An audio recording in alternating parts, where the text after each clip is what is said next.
Assalamualaikum warahmatullahi wabarakatuh. Jumpa kembali dengan saya. Pada kesempatan kali ini kita akan sama-sama mempelajari mengenai besaran, dimensi, dan juga satuan. Tentunya dalam cakupan ilmu fisika. Sebelum langkah lebih jauh, kita mulai dulu dari definisi dari masing-masing istilah. Yang pertama tentunya di sini adalah besaran. Besaran itu merupakan sesuatu yang dapat diukur nilainya secara kuantitatif serta memiliki suatu satuan. Jadi pertama besarnya itu harus dapat diukur nilainya. Tentunya mungkin ada alat ukur yang dapat mengukurnya serta nilainya itu harus kuantitatif, jadi harus berbentuk angka. Kalau misalnya tidak berbentuk angka, hanya spekulasi, maka itu tidak dapat dikatakan sebagai suatu besaran. Selanjutnya juga besaran itu harus memiliki satuan. Nah, ini adalah syarat-syarat sesuatu dalam ilmu fisika dapat dikatakan sebagai besaran. Sebagai contoh yang dikatakan sebagai besaran adalah panjang. Panjang ini merupakan besaran. Kita dapat mengukur suatu panjang misalnya dengan menggunakan penggaris.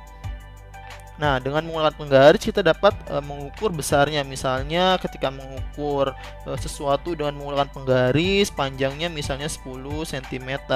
Nah, ketika diukur hasilnya di sini kita dapat melihat angka 10. 10 ini merupakan suatu nilai besaran yang kuantitatif. Jadi ada angkanya. Kemudian juga dia memiliki suatu satuan. Di sini satuannya adalah cm. Maka panjang ini dapat diklasifikasikan sebagai suatu besaran karena dia dapat diukur dengan menggunakan penggaris dan memiliki nilai yang kuantitatif serta memiliki suatu satuan.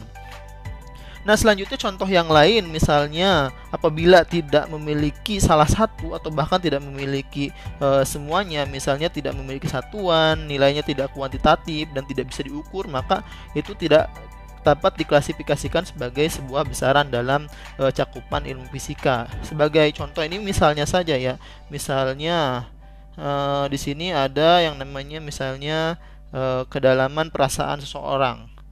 Nah, dalam ilmu fisika ini tidak dapat diklasifikasikan dong, karena pertama dia tidak dapat diukur. Bagaimana cara mengukurnya coba? Dan selanjutnya juga dia tidak memiliki nilai yang angka yang utuh, angkanya berapa. Ya, kita hanya dapat berspekulasi apabila misalnya 1 sampai 100% berapa persen, tapi itu tidak kuantitatif artinya. Dan selanjutnya juga dia tidak memiliki suatu satuan tertentu. Makanya misalnya kedalaman perasaan, kemudian juga kedalaman cinta seseorang itu kita tidak dapat klasifikasikan sebagai sebuah besaran dalam ilmu fisika. Dan selanjutnya di sini definisi dari dimensi.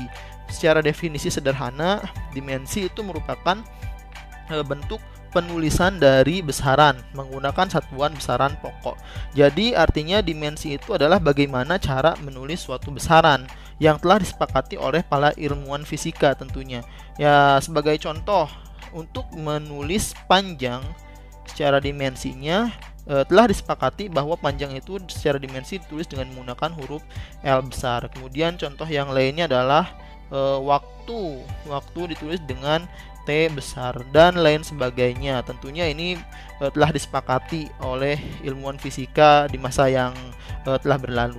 Dan kemudian istilah yang ketiga di sini ada satuan.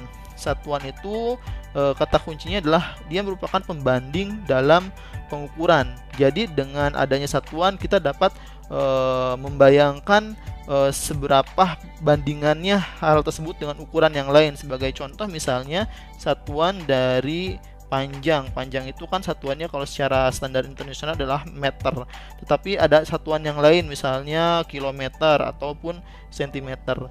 Nah, dengan melihat satuan maka kita akan dapat membandingkan secara walaupun secara tidak langsung. Misal ada sesuatu tongkat panjangnya 1 meter, maka kita otomatis dalam benak kita tidak mungkin kita membayangkan atau memikirkan bahwa tongkat tersebut panjangnya hanya seujung jari. Tentunya ketika membayangkan 1 meter kita sudah membandingkannya misalnya dengan panjang lengan kita. Nah, itu fungsi dari suatu satuan sebagai pembanding.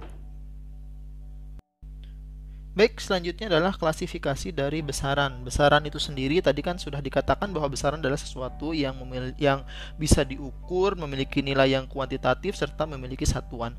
Kemudian besaran sendiri dapat dikelompokkan menjadi dua jenis. Yang pertama adalah besaran pokok dan yang kedua adalah besaran turunan. Besaran pokok itu artinya adalah besaran yang menjadi dasar di sini, menjadi dasar untuk menentukan besaran yang lainnya. Nah, biasanya besaran pokok ini nilainya bisa langsung didapatkan dari alat ukur. Nah, ketika kita misalnya mengukur suatu panjang ini contoh besaran pokok, ada salah satunya adalah panjang itu kita bisa mengukur dengan menggunakan meteran ataupun misalnya mistar, dan kita akan dapat langsung mendapatkan nilainya. Kemudian juga contoh lainnya adalah waktu ini juga dapat dihasilkan langsung nilainya dari alat ukurnya. Dan ciri khas lainnya adalah dia tidak memiliki persamaan atau rumus untuk mencarinya, dan juga penulisan dimensinya nanti hanya satu huruf saja, satu huruf dan tanpa ada misalnya pangkat dan pangkat 2 atau pangkat 3. Nah, yang selanjutnya adalah untuk jenis besaran, yaitu besaran turunan. Besaran turunan itu adalah merupakan besaran yang disusun atau diturunkan dari besaran pokok. Jadi ciri khasnya dia biasanya memiliki rumus atau persamaan untuk mencarinya. Nah, sebagai contoh di sini adalah gaya, kemudian juga ada volume. Nah, gaya itu dapat dicari dengan menggunakan persamaan F, misalnya M dikali A. Nah, kemudian juga volume ini adalah panjang kali lebar kali tinggi. Nah, ini salah satu ciri khas dari suatu besaran turunan, dia memiliki persamaan atau rumus untuk mencarinya. Selanjutnya adalah cara penulisan dari suatu dimensi. Nah, berikut ketentuannya. Ketentuannya adalah yang pertama, untuk cara penulisan dimensi ini adalah ditulis menggunakan itu huruf kapital. Huruf kapitalnya juga harus tertentu. Ini sudah disepakati oleh para ilmuwan fisika dari zaman dulu. Kemudian juga diberikan tanda kurung siku. Nah, di sini contohnya adalah untuk menulis waktu. Waktu itu telah disepakati bahwa penulisan dimensinya adalah huruf T, dan tentunya harus ditulis dengan huruf T besar, kemudian kita berikan kurung siku untuk kedua sisinya, depan dan juga belakang. Dan kemudian contoh yang lain itu adalah volume. Di sini telah disepakati bahwa penulisannya adalah L pangkat 3. Dan selanjutnya gaya penulisannya adalah M L T pangkat min 2.